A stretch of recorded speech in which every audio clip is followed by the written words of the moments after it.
다니엘 8장 15절부터 27절까지 제가 읽습니다.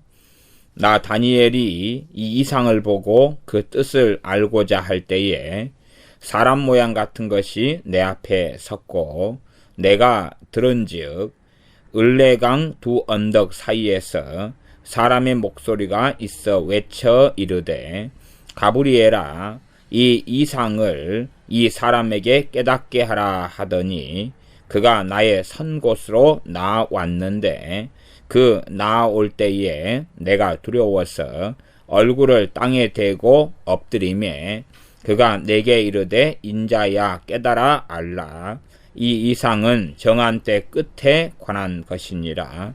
그가 내게 말할 때에 내가 얼굴을 땅에 대고 엎드려 깊이 잠들매 그가 나를 어루만져서 일으켜 세우며 가로되 진노하시는 때가 마친 후에 될 일을 내가 내게 알게 하리니 그 이상은 정한 때 끝에 관한 일임이니라.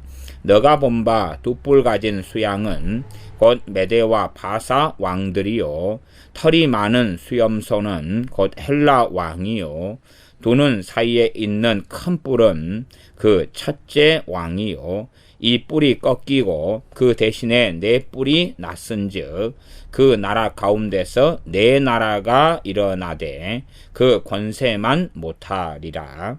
이 네 나라 마지막 때에 패역자들이 가득할 즈음에 한 왕이 일어나리니 그 얼굴은 엄장하며 괴율에 능하며 그 권세가 강할 것이나 자기의 힘으로 말미암은 것이 아니며 그가 장차 비상하게 파괴를 행하고 자의로 행하여 형통하며 강한 자들과 거룩한 백성을 멸하리라.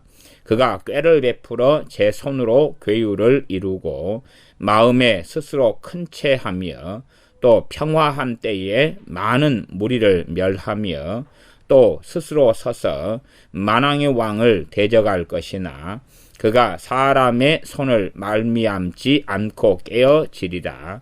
이미 말한 바 주야에 대한 이상이 확실하니 너는 그 이상을 간수하라. 이는 여러 날 후의 일임이니라. 이에 나 다니엘이 혼절하여 수위를 앓다가 일어나서 왕의 일을 보았느니라. 내가 그 이상을 인하여 놀랐고 그 뜻을 깨닫는 사람도 없었느니라. 아멘. 다니엘 8장 15절부터는 다니엘 선지자가 본 이상의 뜻에 대한 해석, 환상의 해석이 나와 있는데 그 해석을 가르쳐 주라고 하나님께 명령을 받은 이는 가브리엘 천사장입니다. 15절부터 읽습니다. 나 다니엘이 이 이상을 보고 그 뜻을 알고자 할 때에 사람 모양 같은 것이 내 앞에 섰고 사람 모양 같은 이렇게 해석하는 게 맞겠죠. 사람 모양 같은 것이 내 앞에 섰고 내가 들은즉 을레강 두 언덕 사이에서 사람의 목소리가 있어 외쳐 가로되 그 뜻을 알고자 할 때에 그러니까 을레강 사이의 언덕에서 목소리가 들렸다 그러면 아직도 지금 다니엘 선지자는 환상 가운데서 자신이 지금 어디에 있는 겁니까? 을레강 거기에 있다. 을레강 강가에 지금 있는 중이에요. 있는 중에 환상을 알고자 한다 그 말이. 참 신비로운 거죠. 환상을 보는데 자기가 어디에 있냐 그러면 자기 몸을 가지고 그래서 심지어는요 몸이라는 단어를 이 8장에는 사용해 가지고 자기 몸이 을레강에 있었다 그렇게 말합니다. 요 8장 2절에 보면 내가 그것을 볼 때에 이상을 볼 때 내 몸은 엘람도 수산성에 있었고 내가 이상을 보기는 을레강변에서니라. 내 몸이 수산성에 있고 그 다음에 을레강변에서 봤다 그런 말입니다. 그러니 이거 참 신비로운 거예요. 이런 양상이 에스겔 선지자의 환상 이상에서도 일어나는 일입니다. 다니엘 선지자가 환상 속에 자기가 지금 을레강변에 있는데 거기에서 본 환상의 뜻을 알고자 한다 그 말입니다. 이 순양과 순염소에 대한 환상이죠. 두 뿔을 가진 순양하고 한 눈 사이에 큰 뿔을 가진 현저한 뿔을 가진 염소, 순염소의 환상. 암염소다 그러면 여왕이 되겠지만은 클레오파트라 이런 것처럼. 그런데 여기는 순양, 순염소가 됩니다. 그 이상의 뜻을 알고자 할 때에 16절 내가 들은즉 을레강 두 언덕 사이에서 사람의 목소리가 있어 외쳐 이르되 가브리엘아 이 이상을 이 사람에게 깨닫게 하라. 하나님 말씀이시겠죠. 하더니 17절 그가 나의 선 곳으로 나아왔는데 점점점 걸어가지고 이제 오니 가까워졌지요. 그 나올 때 내가 두려워서 얼굴을 땅에 대고 엎드리매 두려워서 땅에 엎드렸다. 얼마나 천사장 가브리엘의 영광이 큰지를 알 수가 있습니다. 많은 사람들 아마 대한민국 땅에도 정신 나간 어떤 목사님들은 나는 가브리엘 천사장을 부를 수 있어. 그래서 가브리엘아 내려와라. 이것을 해라. 저것을 해라. 이런 사람들의 책이나 그런 이야기를 제가 종종 들었습니다. 얼마나 정신 나간 일인지 모르겠습니다. 선지자 다니엘이라 할지라도 가브리엘 천사장 앞에서 엎드리고 말았다는 사실이에요. 그래서 혼절하고 말았습니다. 왜 혼절하고 말았냐 하면 두려워서 그렇다 그 말이에요. 선지자 다니엘은 하루에 3차례씩 기도하며 사자굴에 들어가서 살아남는 사람이며 하나님을 정말로 경외했던 이 사람도 가브리엘 천사장 앞에서 두려워서 엎드리고 맙니다. 실제로 천사들을 경험했던 이스라엘 사람들 사이에서 나중에 일어날 일들 중에 하나가 뭐냐 하면 천사 숭배예요. 천사 숭배가 왜 나타나버리냐 그러면 천사를 경험한 사람들의 경험이 실제로는 너무 충격적이고 천사들이 가지고 있는 영광이 너무나 대단한 것을 목도하니까 그런 거예요. 그런 거지. 섬기는 영들이다. 섬기라고 보내심을 받았다. 그러니까 본질적으로 우리를 섬기는 건 맞지만 하나님의 명령으로 섬기는 거지 우리의 명령으로 섬기는 건 아니에요. 물론 이제 책 가운데 케네스 에긴 목사님의 재정에 대한 책 이런 걸 보면은 자기가 천사에게 이렇게 저렇게 이렇게 할 때부터 재정이었던 거 이런 이야기도 하고 합니다. 그러나 그런 부분도 일단은 정확한 성경의 지지는 받기 어렵다는 이야기는 할 수밖에 없습니다. 그분이 존경받을 만한 분이고 그분의 체험이 아무리 옳다고 말한다 그래도 그렇다는 이야기예요. 그냥 참조만 할 뿐이다 하는 이야기입니다. 17절 그래서 얼굴을 땅에 대고 엎드리매 그가 내게 이르되 인자야 깨달아 알라 이 이상은 정한 때 끝에 관한 것이니라. 여기서 이제 정한 때 끝에란 말이 좀 복잡합니다.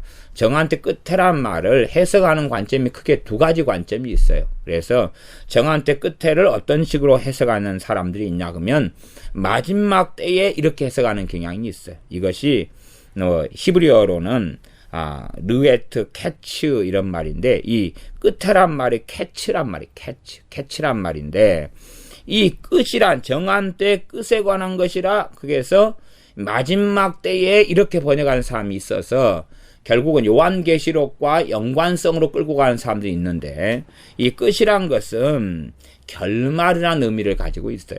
그러니까 정한 때의 결말에 관한 것이 이거다 라는 이야기죠.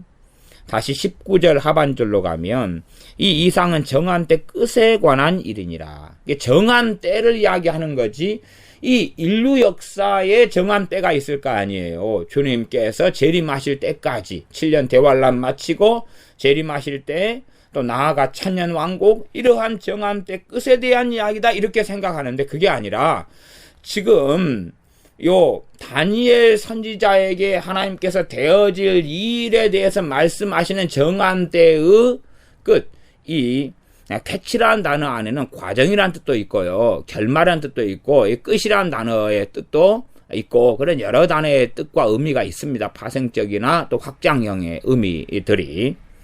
그래서 정한 때 끝이다.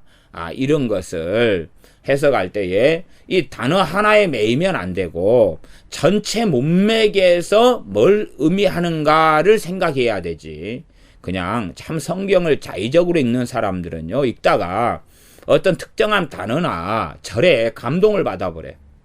단어나 절에 감동을 받아가지고 그것이 마음속 깊이 박힌 가운데 선입관을 가지게 되고 성경을 그런 식으로 바라보는 사람들이 굉장히 많은 것입니다. 그렇게 되어져서는 안 됩니다. 성경의 문맥 속에서 이 단어가 어떤 의미를 가지느냐. 그래서 우리가 꽤 감동을 받고, 와, 이거 은혜를 받고, 야, 이런 단어, 이런 구절이 여기 있었단 말인가?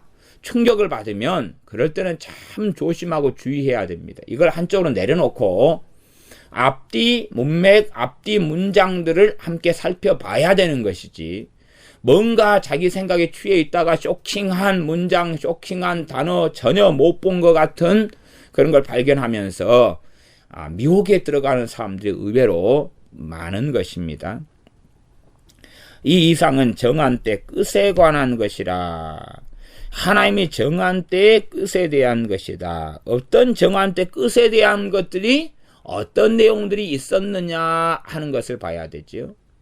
그러면 앞에 이 순양이 있었어요. 그러면 순양애가 뿌리 2개가 있었죠. 뿌리 2개 있다가 이제 순염소에게 당해가지고 무너집니다.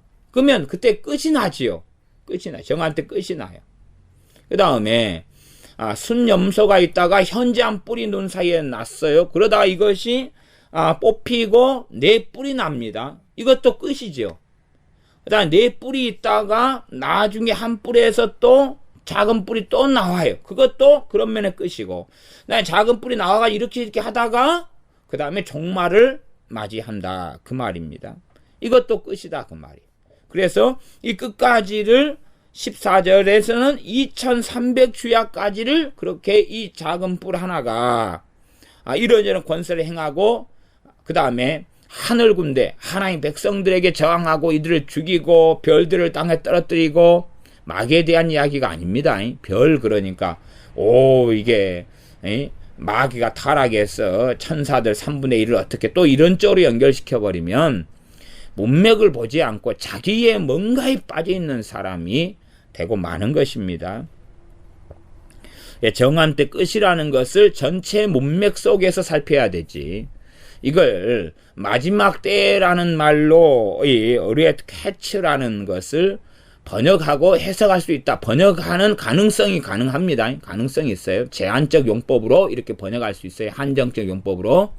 그러나 그렇게 가능하다 그래서 그런 뜻이 되는 게 아니에요. 원어 가지고 장난을 많이 치는 사람들은 어떤 원어를 자기가 생각하는 방향으로 가능성을 가지고 번역한 다음에 모든 문장 문맥을 무시해버리는 사람들이 많습니다. 이런 사람들 가운데도 원어적 해석, 히브리적 성경 해석 등등 해가지고 웃기는 방식으로 가는 사람들이 꽤 대한민국 땅에도 많은 것을 봅니다. 원어, 히브리어, 헬라어 너무 깊이 들어가면 정말 위험한 사람으로 볼 수밖에 없습니다. 어원적인 의미도 틀린 게 너무 많습니다. 왜냐하면 단어는 확장되고 변천하고 달라지기 때문에 그렇다. 그 말이. 한 단어의 의미는 앞단어, 뒷단어, 문장들 속에 있는 단어들에 의하여 규정되고 정의가 되는 겁니다. 똑같은 단어가 다른 문장 속에 쓰이면 다른 의미를 가지는 것이 얼마나 많습니까? 영어 단어 좀 외운 사람들은 그런 걸 다 이해하고 알 것입니다. 네, 본문을 계속 보겠습니다. 정한 때 끝에 관한 것이다. 18절. 그가 내게 말할 때에 내가 얼굴을 땅에 대고 엎드려 깊이 잠들매 그가 나를 어루만져서 이렇게 세우며. 깊이 잠들었다. 그 말, 온몸에 힘이 빠져버렸다. 그 말이. 압도돼 버린 걸 이야기합니다. 그 권능, 영광, 위엄에 압도돼 버린 것이. 압도된 것은 단순하게 눈으로 볼 때 그런 것만이 아니라 뭔가의 말하자면 능력, 권능의 파장이 영향을 미쳤다. 그렇게 말할 수밖에 없습니다. 다니엘 선지자를 깊이 잠들어버린, 엎드린 채 잠들어버린 다니엘 선지자를 어루만지 이렇게 세웁니다. 우리 주님께서 이 땅에 몸을 입고 오셔서 공생의 세월을 마무리하실 때에 칼과 몽치를 가지고 주님을 잡으러 대제사장의 하속들, 권속들 또 병사들이 왔습니다. 성경 병사들이. 그래서 누가 나사렛 예수냐 그럴 때 주님께서 내로라 말씀하실 때에 사람들이 다 나가 떨어져서 쓰러져 버리고 정신을 잃어버렸습니다. 그때 주님께서 깨우시면서 일어나라, 너희가 참는 그 나사렛 예수가 나다 라고 말씀하시면서 그 압도돼 버린 사람들에게 내 제자들은 이제 그냥 보내줘라 라고 말씀하셨고 그대로 시행되었습니다. 그리고 주님께서는 그들에게 잡혀서 재판을 받으러 가셨습니다. 이런 일에 비슷한 상황이 여기에서 다니엘 선지자와 가브리엘 천사장 사이에서 벌어지는 것을 우리는 봅니다. 20절 19절 가로되 진노하시는 때가 마친 후에 될 일을 내가 너에게 알게 하리니. 진노하시는 때가 마친 후에 될 일. 그래서 이게 요한계시록의 마지막 때 상황하고는 다르다는 걸 알 수가 있어요. 요한계시록 때 되는 것은 뭐냐 하면 진노하시는 때에 되어지는 일이에요. 진노의 때에 되어지는 일이고, 그 다음에 진노하시는 때가 마친 후. 그러면 진노하신 때가 마친 후가 언제입니까? 고레스 왕에 의한 BC 539년의 포로 귀환을 이야기하는 거예요. 그건 정확한 것 아닙니까? 진노하시는 때가 마치는 것에 대한 것은 선지자들이 계속하여서 애언해 왔었습니다. 그것은 포로 귀환이었죠. 해방되어서 이제는 너희의 땅으로 돌아가라는 명령이 내리는 것이지요. 그 명령에 따라서 하나님의 사람들이 다 고향 땅으로 돌아오고, 또 어떤 사람은 남아있고 어떤 사람은 돌아왔고, 이런 경우들 1차 귀환, 2차 귀환 때는 우리가 아시다시피 학사 에스라가 사람들과 함께 돌아오고, 그 다음 느헤미야가 돌아오고, 이런 총독으로 부임했다가 다시 돌아갔다가 다시 돌아왔다가 이런 일들이 있었습니다. 이 진노의 때, 그것은 포로 귀환을 이야기하는 거예요. 포로 귀환. 이게 마친 후에 될 일이다. 마친 후에 될 일을 내가 내게 알게 하리니. 그 이상은 정한 때 끝에 관한 일임이니라. 진노하시는 때가 마치는 것은 언제 마칩니까? 이 바벨론 제국이 무너져야 마치는 거예요. 바벨론 제국이 무너져야. 바벨론 제국의 마지막 왕은 누구였습니까? 벨사살 왕이었죠. 바벨론 제국을 전쟁상해로 무너뜨린 사람은 고레스였는데, 그의 숙부인 다리오에게 왕위를 넘겨주었습니다. 그렇게 해서 다리오가 한 2년 정도 통치하고, 그 다음에 다리오의 딸과 고레스가 결혼하고, 다시 고레스가 그 다음에 이어서 왕위를 승계하고, 그러면서 이제 포로 귀환의 명령을 내리는 것으로 흘러갑니다. 그것이 역사적인 일반적인 자료들입니다. 어찌됐든지 간에 이 바벨론의 멸망, 신바벨론 제국의 멸망을 539년 정도로 이야기합니다. 그래서 그때까지가 하나님의 진노의 때고, 바벨론 지난 다음에 바사 페르시아, 본래는 메데와 바사 왕국 두 연합국에 의해서 만들어진 그러한 바사 페르시아 제국, 그로 인하여서 포로 귀환령이 내려지고 자신의 고향 땅에 돌아감, 이것을 진노의 때가 마쳤다고 이야기하는 것입니다. 이 진노의 때가 마치는 것과 진노의 때에 대한 이야기는 이사야, 에레미야부터 시작한 무수히 많은 성경들에 나와 있는 것입니다. 마친 후에 될 일을, 이제 마친 후가 바벨론 제국이 망한 다음에 어느 나라에 대한 이야기를 해야 됩니까? 바사 제국에 대한 이야기를 해야 되고, 그 다음에 헬라 제국, 마게도냐 왕국에서 출발한 헬라 제국에 대한 이야기를 해야 되고, 그 앞에 네 짐승이나, 그 다음에 그 앞에 느부갓네살 왕이 봤던 금신상, 이 신상에 대해서 발 부분에 보면은 로마 제국에 대한 이야기. 여기서는 두 개죠. 바로 이어지는 바벨론 제국에 이어지는 메데, 바사, 페르시아 제국, 그 다음에 헬라 제국에 대한 이야기. 이 진노하신 때가 마친 후에 될 일, 마친 후에 바로 그렇게 이어져 가지요. 될 일을 내가 너에게 알게 하리니 그 이상은 정한 때 끝에 관한 일이니라. 그러면 정한 때가 그렇게도 볼 수 있습니다. 정한 때 끝이다. 그럼 그때 시작한다. 그런 이야기일 수도 있게요. 무슨 정한 때입니까? 진노가 끝나는 때가 하나님의 정한 때지요. 거기에 그 끝에서부터 이제 일어난 일이다. 그렇게도 이해하면 우리가 좀 더 논리적인 이해가 가능할 것도 같습니다. 정한 때 끝이다. 앞에 정한 때가 진노하시는 때 이 말이 나왔잖아요. 이것까지는 하나님이 정해놓은 거예요. 유다 70년이 된다. 그래서 이 다니엘 9장에 가면은 70주간의 비밀, 연수를 깨달았나니 9장 2절에 예루살렘이 황무함이 70년 만에 마치리라. 이거 정한 때지요? 이게 정한 때. 이 정한 때, 이때 끝에 이제 무슨 일이 벌어지기 시작합니까? 고레스가 일어나고, 그 다음에 헬라 제국 알렉산더가 일어나고, 알렉산더 네 장군들이 네 쪽으로 나라를 분할해서 통치하게 되어지고, 네 왕국이 일어나죠, 거기에서. 그 다음에 로마 제국으로 가게 됩니다. 그 사이에 유대인들의 극심한 핍박을 받았던 그러한 6년이 넘는 시간 동안에 이 안티오쿠스에 의해서 비참한 비극을 경험하는 시간들이 있었습니다. 그러면서 마카비 혁명을 통하여서 이제 이 안티오쿠스를 무너뜨리고 유대가 독립을 하게 되어집니다. 20절 너가 본 바 두 뿔 가진 수양은 곧 메대와 바사 왕들이요. 메대와 바사 왕들을 두 뿔 가진 수양으로 표현했다. 그 말, 두 뿔. 메대와 바사. 이게 몸통은 지금 한 국가하고 한 나라잖아요. 한 나라인데 뿔은 두 개니까 이 색다른 거지요. 그래서 이러한 두 뿔 가진 수양의 경우를 역사적으로 보면 정말로 정확하고 성경이 얼마나 명백하고 하나님이 얼마나 정확하게 말씀하셨는가를 알 수가 있어요.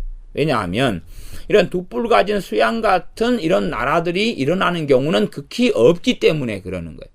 두 나라가 연맹을 해가지고 한 나라를 구성해가지고 거기에서 왕을 세워서 흘러가는 그런 경우들은 극히 없기 때문에 그렇습니다. 우리나라 속담으로 하면 한 산에 두 마리 호랑이가 있지 못한다. 이런 이야기까지 되는 거죠. 두 뿔 가진 수양은 메대와 바사의 왕들이다. 메대와 바사의 왕들이다. 그럼 우리는 역사가 지난 다음이니까 알죠. 메대 사람 다리오, 바사 사람 고레스 그러면서 왕이 이어져 왔구나 하는 것을 압니다. 21절 털이 많은 수염소는 곧 헬라 왕이요. 털이 많은 수염소가 헬라 왕이다. 헬라 왕이 누가 일어났습니까? 알렉산더가 일어났죠. 헬라는 지금으로 하면 그리스라는 단어하고 바꿔 쓸 수 있습니다. 그 이후에 그리스는 어디 지금도 있지만은 EU라는 데 속해가지고 유럽의 국가연합에 속해서 얼마나 지금 현재 평지 풍파 속에 그리스가 놓여 있습니까? 옛날에 헬라 왕 알렉산더 대왕을 이야기하는 게 정말 정확하게 나옵니다. 그 눈 사이에 있는 큰 뿔은 곧 그 첫째 왕이요. 그래서 21절에 보시면 털이 많은 수염소는 곧 헬라 왕이요. 그래서 왕이라는 단어를 염소하고 왕이라는 단어를 썼다가 헬라 왕국하고 두 개를 겹쳐가지고 쓰지 않습니까? 당시에는 왕이 일어나야지만이 왕국이 일어날 수가 있기 때문에 그래요. 지금 민주주의 사회나 이런 곳들은 공화정이나 민주주의 사회나 이런 곳들은 또 왕정이 절대 왕권이 아닌 경우는 그냥 상관없지만 그래서 대통령이 사라지고 수상이 사라져도 상관이 없지만 과거에 어떤 나라가 세워지려면 핵심 인물인 정권을 가진 아니면 대장군 이런 사람들이 일어나가지고 전쟁을 수행하면서 그가 일어나는 것이 왕이 일어나는 것이기 때문에 이 짐승을 나라로도 보고 왕으로도 보는 이 관점이 앞에서도 있었고 그것을 제가 앞에서 설명을 했었습니다. 7장에서요. 수염소는 곧 헬라 왕이요. 그 다음에 그 수염소의 두 눈 사이에 있는 큰 뿔이 그 첫째 왕이다. 그러니까 왕이 무너지고 왕족이 무너지면 함께 뭐도 무너졌습니까? 정권도 바뀌었을 뿐만 아니라 실제로 나라들이 무너졌죠. 나라가 바뀌고 나라가 무너졌죠. 알렉산더 대왕이 죽고 나니까 33살에 죽고 나니까 그 나라는 황폐화되고 그 다음에 무너지고 말았다 그 말이에요. 그러니까 무너졌지만은 계승이 되어졌죠. 계승이 되어졌죠. 수염선은 곧 헬라 왕이요 두 눈 사이에 있는 큰 뿔은 곧 그 첫째 왕이 누굽니까? 알렉산더 대왕이죠. 그 뿔이 꺾이고 그 대신에 네 뿔이 났은즉 그 나라 가운데서 네 나라가 일어나되 그 한 나라 가운데 그 헬라 제국이라는 나라 가운데 몇 나라가 일어나요? 네 나라가 일어나요. 네 나라가. 그래서 이것을 헬라 제국이라는 것으로 통칭해 가지고 헬라 제국이 이제는 완전히 로마 제국에 복속되는 주전 63년까지를 헬라 제국의 역사로 함께 이야기를 합니다. 그러면서 이 네 나라가 서로 싸우고 다투고 전쟁하고 우왕좌왕을 계속 해 나가게 됩니다. 그때가 이 알렉산더 대왕의 연도가 죽은 연도가 BC 323년이니까 BC 323년부터 이제 63년까지 BC 63년까지 거의 몇 년 동안 그럽니까? 한 200 몇십 년 동안 그러죠. 260년인가요? 예, 그 정도 280년 정도. 이 정도까지 260년이네. 260년 정도까지 그렇게 해 나가는 것을 우리가 생각해 볼 수가 있습니다. 22절 그 뿔이 꺾이고 그 대신에 네 뿔이 났은즉 그 나라 가운데서 네 나라가 일어나는데 그 권세만 못하다. 알렉산더 대왕이 다스렸던 그 헬라 제국을 통합했고 했던 그 권세만큼은 네 왕이 일어나가지고 갈라먹었는데 다 합쳐도 그만큼 못하다. 그 말이겠지요. 23절 이 네 나라 마지막 때에 또 마지막 때라는 게 나오죠. 네 나라 마지막 때에 나옵니다. 네 나라 마지막 때에 네 나라가 다 끝나갈 때 네 나라 마지막 때에 패역자들이 가득할 즈음에 패역자들이 뭡니까? 어떤 면에서 신앙적으로나 이스라엘적으로나 적용한다면 하나님을 배신하고 배역하고 이런 사람들이 가득하다 그 말이에요. 8장 12절로 가면 12절에 그렇게 나와 있습니다. 범죄함을 인하여 백성과 매일 드리는 제사가 그것에게 붙임 바 되었고 그것은 이 마지막 때에 일어날 한 왕에 붙임 바 됐다. 뭐 때문에? 범죄함 때문에. 그렇지요.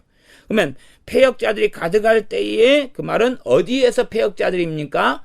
유대에서 그 말이에요. 유대에서. 하나님의 백성 가운데 패역자들이 가득할 때다 그 말이죠. 왜?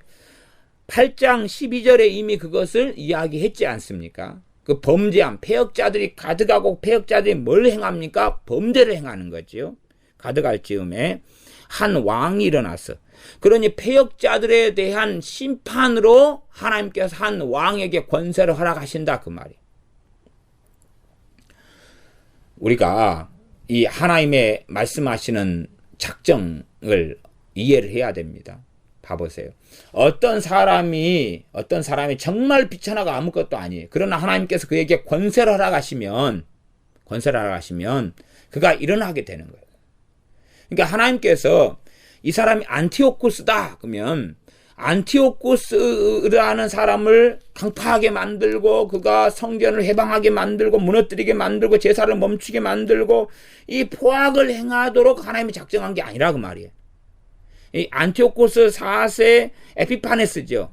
그러면 이 안티오쿠스 4세 에피파네스 안티오쿠스가 포악을 행하고 나아가 2300주야를 하나님의 백성들을 무너뜨리고 성소를 더럽게 만들고 이걸 하도록 작정하신 게 아니라 그때에 하나님께서 어떤 사람들 보신 다음에 그 다음에 하나님이 이미 작정하셨으니까 어떤 사람에게 때와 상황에 맞는 어떤 사람에게 꼭 바로를 강파하게 하신 것처럼 그렇게 권세를 주시는 거예요.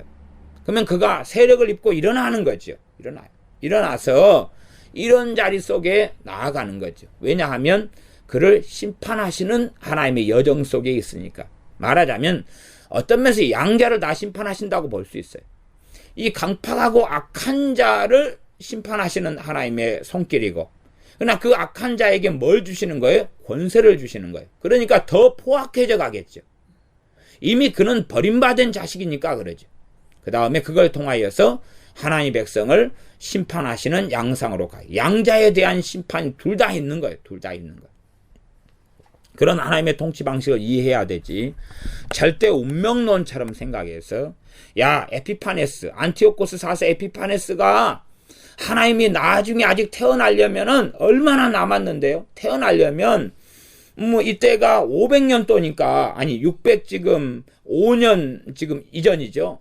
예, 그래 600 그 정도 되니까 600년 초에 되니까 그때에 지금 안티오코스 에피파네스가 그런 일이 벌어지는 것이 100년도예요. BC 171년부터 그런 일을 행하니까 이게 한 430년 이 상대는 때 지난 다음의 일을 지금 예언하고 있는 거예요.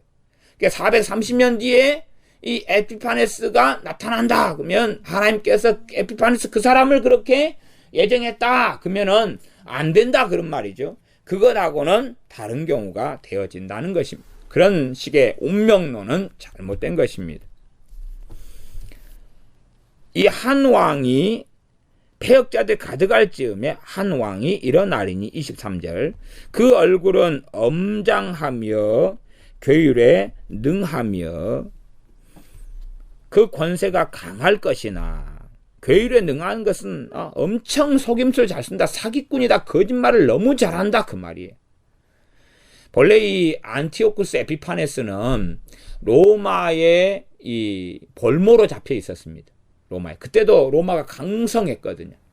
로마의 볼모로 잡혀 있다가 그다가 이제 그 자기 형인가가 그때 왕을 했었어요. 이쪽에 수리아 이 왕을 했었는데 지금 안티오쿠스 에피파네스가 수리아잖아요.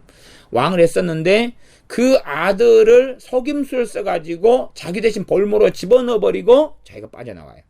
그 다음에 이제 부하를 시켜가지고 죽여버리고 그 다음에 그 부하도 죽여버려요. 이런 속임수 괴율을 행해가지고 결국 왕자를 차지합니다. 이 사람이 안티오쿠스 에피파네스예요. 그러니 얼마나 그가 괴율에 능한 사람인지를 알 수가 있어요. 24절 그 권세가 강할 것이나 자기의 힘으로 말미암은 것이 아니다. 그 권세가 자기의 정말로 지혜, 자기의 존경받을 만한 것, 아니면 자기가 잘 통치해가지고 다른 부하들 그런 것 때문이 아니다는 거예요. 자기의 힘이 아니면 뭘까요? 하나님이 주신 허용하심과 하나님이 주신 권세 속에서 일어난 일이다 라는 거 우리가 생각해 볼 수가 있습니다. 그가 장차 비상하게 파괴를 행하고 자의로 행하여 형통하며 자기 마음대로 해서 형통하다. 그건 12절에도 나와 있는 이야기입니다. 진리를 땅에 던지며 자의로 행하여 형통하였더라. 악인이 형통하는 것에 대하여 우리가 놀랄 필요가 없습니다. 악인이 형통하여 난리를 피우면 우리가 생각할 수 있는 건 하나님의 자녀들의 패역함이 많아졌구나 는 걸 알 수가 있습니다. 악인들이 횡행하고 악인들이 자의로 행하고 살아간다 그러면 하나님의 백성들 때문이구나. 하나님의 백성들 가운데 패역자들이 가득하기 때문이구나 하는 것을 생각하는 것 당연한 일입니다. 인류 역사의 대부분의 일들은 하나님의 백성들의 패역함과 혹은 하나님의 백성들의 회개함과 하나님의 바로 섬 때문에 일어나는 일이 되어집니다. 자의로 행하여 형통하며 강한 자들과 거룩한 백성을 멸하리라. 더 강한 나라들을 이 안티오쿠스 에피파네스가 수리아 왕이 된 다음에 여기저기를 공격합니다. 그래서 많은 걸 지배하고 또 정복을 해요. 거룩한 백성은 누굽니까? 하나님의 자녀들, 유대인들, 이스라엘 백성들이죠.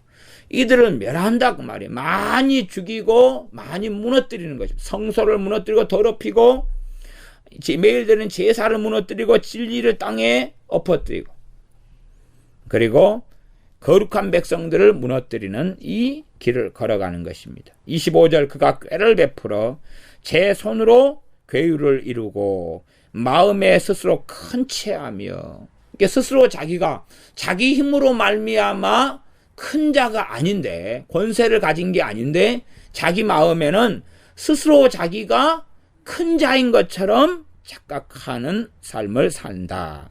또 평화한 때에 많은 무리를 멸하며, 상대방이 나를 공격했기 때문에 내가 공격하면 정당방위거나 명분이라도 있어요. 하지만 평화하고 아무 일이 없는 주변의 국가, 나라를 침략하는 거예요. 평화한 때 잘 지내다가 아무 이유도 없고 까닭도 없는데 공격하고, 그렇게 해서 많은 무리를 멸망을 시킨다는 것입니다. 또 스스로 서서 만왕의 왕을 대적할 것이나, 그가 이젠 적그리스도가 되는 거죠. 적그리스도, 마귀의 수하의 적그리스도가 되는 것입니다.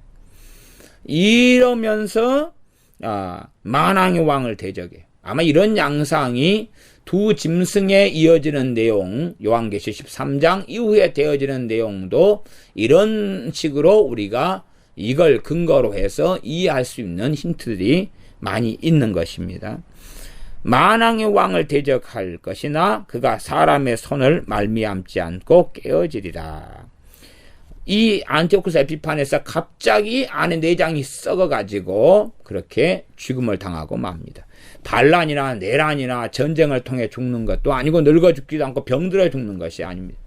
죽지만은 갑자기 내장이 썩어서 죽고 맙니다. 그러니까 병들어 죽는 건 맞는데, 그냥 말하자면 늙어서 노환으로 죽는 그런 게 아니라 갑작스러운 하나님이 치셔가지고 죽는 것을 이야기합니다.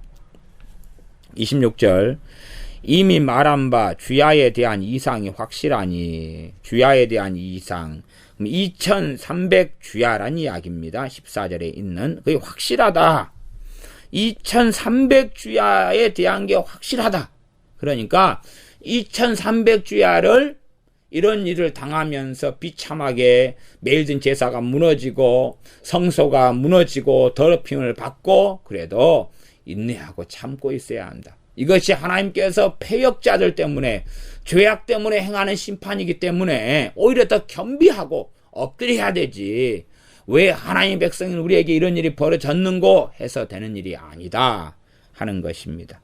신실하게 깨어있는 믿는 사람들이 있었을 것입니다. 그들에게는 지혜롭게 이 어려움의 때를 인내하면서 넘기라고 말씀하고 계시는 것입니다. 주야에 대한 이상이 확실하니 너는 그 이상을 간수하라. 이는 여러 날 후의 일임이니라. 다니엘 선지자 입장에서는 몇백 년 지난 다음의 일이잖아요. 몇백 년 지난 다음의 일이에요. 뭐 한 400년, 500년 이렇게 지난 다음, 600년까지도 지난 다음에, 600년 아니고 한 500년 이렇게 지난 다음 일이에요. 그러니 여러 날 후에라고 이야기합니다.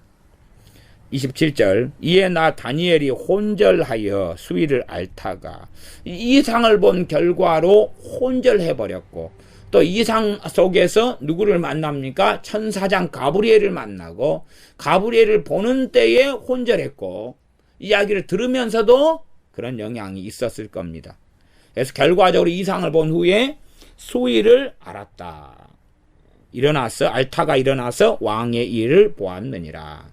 그러니까 총리로서 일하고 있는데 이 수위를 앓으니까 그때는 일을 못 하겠죠. 그래서 이제 수위를 앓다가 일어나 가지고 정상적인 이러한 국가의 업무를 볼 수 있었다. 내가 그 이상을 인하여 놀랐고 그 뜻을 깨닫는 사람도 없었느니라. 그 이상이 너무나 충격적인 이상이었다는 겁니다.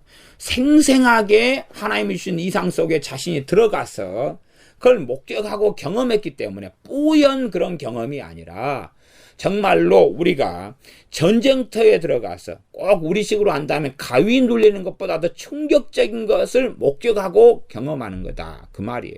그러니 얼마나 놀랬겠느냐는 거예요. 우리가 뭐 귀신에게 가위 눌리고 끔찍한 꿈을 꾸고 이런 것도 있습니다만은 그때는 그걸 깨고 난 다음에는 흐릿해지고 없어지잖아요. 가위 눌릴 때만 고통을 당하고 깨고 난 다음에는 흐릿해지고 아이고 좀 무서웠네 그러지만은 이 하나님 보여주신 이상 환상은 깨고 난 다음에도 굉장한 충격을 가져왔다는 이야기고 그 뜻을 깨닫는 사람도 없었느니라. 당연하게 되어질 일이니까. 다니엘 선지자도 이상 환상을 봐도 못 깨닫잖아요. 설명을 해줘요. 설명을 해줘도 이 짧은 설명 가운데에서는 핵심적인 것은 들었지만은 이루어지지 않았으니까 알 수가 없는 거예요. 지금 현재 우리는 이 다니엘 8장이 이루어진 것을 목격하고 삽니다.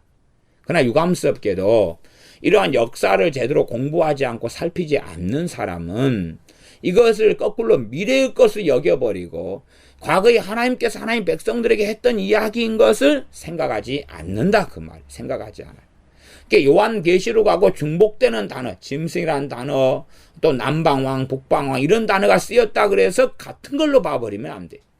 같은 하나님께서 그의 선지자, 그의 종에게 이상 환상을 보여주셨기 때문에 같은 개념과 단어를 써야지만이 이해가 더 쉬우니까. 더군다나 요한계시록 같은 경우는 그 뜻을 설명을 안 하고 다니엘서 같은 경우는 뜻을 설명하고 있어요. 부분적으로라도 핵심적으로라도 설명하고 있기 때문에 하나님께서 주시는 이상 환상의 흐름을 이해하고 있는 것이 중요합니다. 생각해 보십시오. 이스라엘이 하나님의 죄로 인하여 심판받는 것, 유다가 심판받는 것, 포로 끌려가는 것, 이게 다 말씀했으면 그 다음에 포로기 이후 동안에 벌어질 일도 하나님은 말씀하셔야 된다, 그 말이에요. 누구를 위해서요? 하나님의 자녀 백성을 위해서. 그것이 기록된 게 다니엘서다, 그 말입니다. 물론 중의적인 해석과 여지는 있다 그랬어요. 그러나 아무리 중의적이라 해도 본질적으로 성취된 것에 대한 이해와 깨달음은 가지고 있는 것이 옳다, 그 말입니다. 그렇게 해서 다니엘이 본 환상, 그 다음에 가브리엘 천사장을 통한 환상의 해석, 그렇게 해서 하나님의 자녀들 백성들이 2300주야 6년 3개월 15일 동안 고통을 당하고 그 후에 마카비 혁명을 통하여 성전이 회복되죠. 그러면 우리가 그 생각도 할 수 있어요. 마카비 혁명을 일으킨 사람들이 자신의 의로움과 자신이 바르다라고 일어섰을 수도 있으나 하나님께서 그들에게 뭘 허락하신 거예요? 권세를 허락하신 거예요. 이 안티오쿠스 이 4세 에피파네스는 하나님께서 그때 죽이시고 무너뜨린 거예요. 말하자면 지금 이 날수 동안에 6년 3개월 15일 2300주야 동안에 성소가 무너지고 제사가 무너지는 걸 했는데, 그래서 이 마카비 혁명이 일어났지만 마카비 혁명을 통하여 이 안티오쿠스를 죽인 게 아니잖아요. 싸워가 죽인 게 아니고 전쟁에 죽인 게 아니고 혁명은 일어났지만 다행히 누가 죽은 거예요? 안티오쿠스가 내장이 썩어 죽은 거예요. 그러니까 가능한 거예요. 왜? 권력의 핵심자가 없고 이제 그들도 이 흐지부지 돼가지고 난장판 속에 들어가니까 주둔군들이 있었을 텐데, 유다의 주둔군들, 팔레스타인 주둔군들이 있어도 왕이 죽어버렸는데 어떻게 할 거예요? 그렇기 때문에 마카비 혁명이라는 게 가능했다, 그런 말이죠. 그러지 착각해서 우리가 독립운동을 너무 잘해가지고 우리의 힘으로 쟁취했노라, 그런 교만으로 가면 안 되고 하나님이 정한 날이 끝났기 때문에 가능했다는 사실입니다. 기도하겠습니다. 아버지 하나님, 인류 역사상 많은 권력자들, 또한 현대를 살아나가는 많은 사람들은 여러 가지 하나님의 은총과 하나님의 허락하심과 하나님의 권세 주심에도 불구하고 내 힘과 내 능력과 내 역량으로 이를 이루었노라, 얼마나 교만하기 쉬운지요. 그러나 참으로 주 예수 그리스도 주님의 사람들인 우리들은 하나님 앞에 겸비하여서 내 손, 내 능력으로 이루는 것이 아니라 하나님께서 돈 벌 능력을 허락하셔서 벌어먹고 살게 하시고 생활하게 하시고 또한 은혜 받고 기도하며 예배하며 살게 하신 것을 깨닫고 하나님을 경외하며 찬양하며 감사하며 하나님을 경배하며 우리 주 예수님을 사랑하는 사람들로 끝까지 살게 하여 주시옵소서. 패역의 길을 걷지 아니하고 회개하는 사람, 회심하는 사람, 하나님을 사랑하는 사람, 하나님의 말씀 앞에 서 있는 사람들로 우리에게 살도록 은혜 주시옵소서. 예수님의 이름으로 기도하옵나이다. 아멘.